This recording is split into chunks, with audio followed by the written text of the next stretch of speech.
bunkers, and I doubt whether it would ever have really worked. But I think secondly, and most importantly, the war was drawing to a close, aircraft technology was rapidly improving, and the need for a staging post halfway across the pond was beginning to disappear. Reluctantly, Churchill canceled the project. Geoffrey Pike's grand vision of an ice ship was shattered. Today, the remnants of the prototype sit at the bottom of Patricia Lake, an object of curiosity for local scuba divers. And for those who know the story of the Habakkuk, a reminder of what might have been. The Habakkuk was destined not to play a part in the Allied offensive against Nazi Germany, but many more weird weapons would. In 1944, they were primed to spearhead the largest invasion in history. June 1944. An enormous force was amassing in England in preparation for the biggest military operation in history, the invasion of Nazi-occupied Europe. Under the command of General Eisenhower, American and British troops had been planning every detail of the operation for months. Armored tanks were to play a vital role. If the tanks could spearhead the beach landings, it would give the Allies a huge advantage. Conventional thinking was to cross the sea in a landing craft, but surprise was to be a vital part of the D-Day plan. The answer? Build tanks that could swim. The American Army had been looking at ways to get tanks to move through water since World War I. The results were not always promising.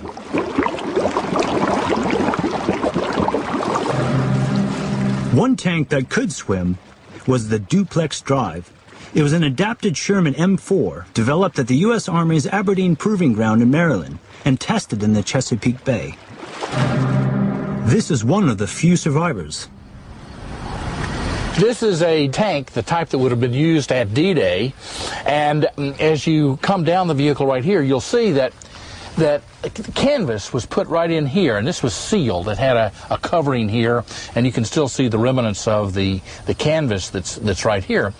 And this canvas would have come up onto this superstructure, and this superstructure would have been erected, and it would come up and over the top of the vehicle. And by having that canvas there, you displaced enough water to where it was buoyant.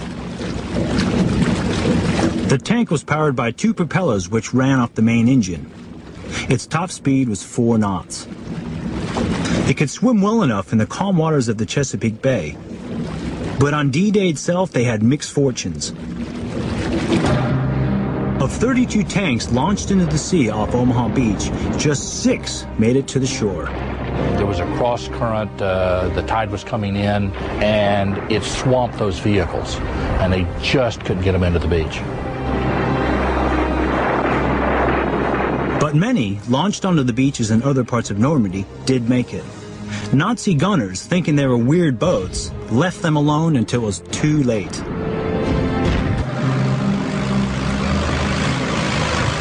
Several other specially adapted tanks kept up the momentum of the invasion.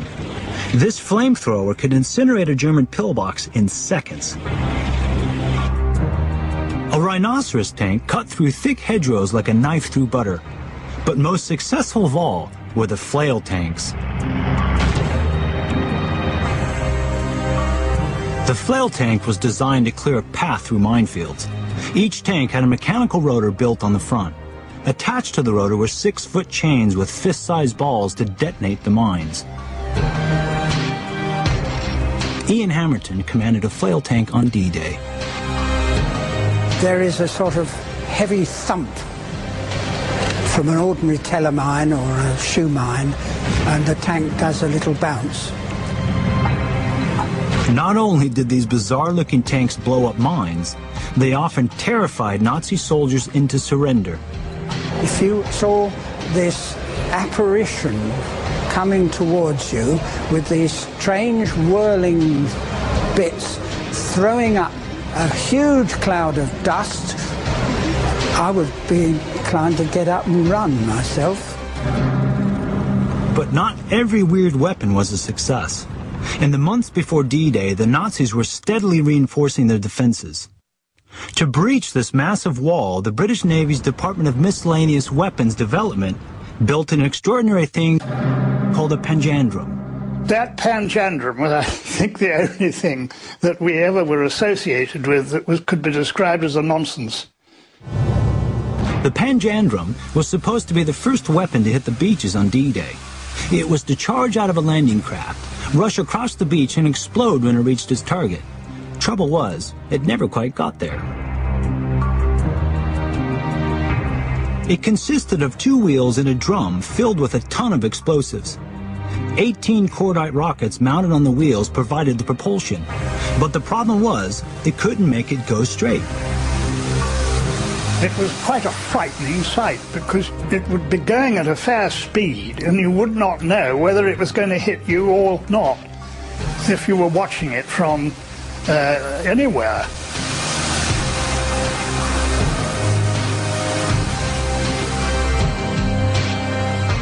To compensate, they added more rockets and fitted a 3rd wheel.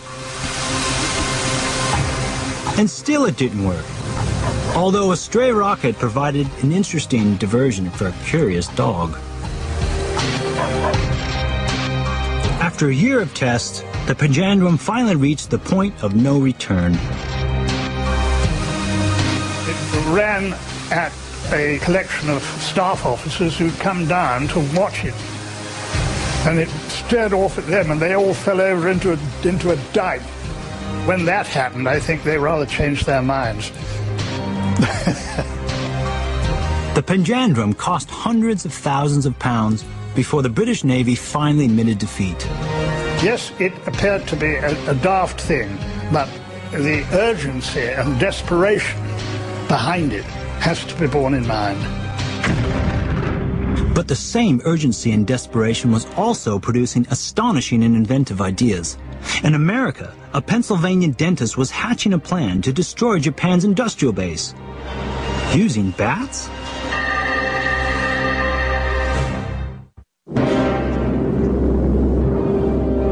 When Japan attacked Pearl Harbor on December 7, 1941, their forces seemed invincible.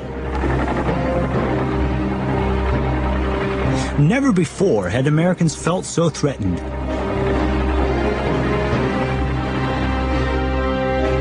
From across the nation, President Franklin D. Roosevelt was inundated with novel ideas and offers of help. Some were very unusual indeed.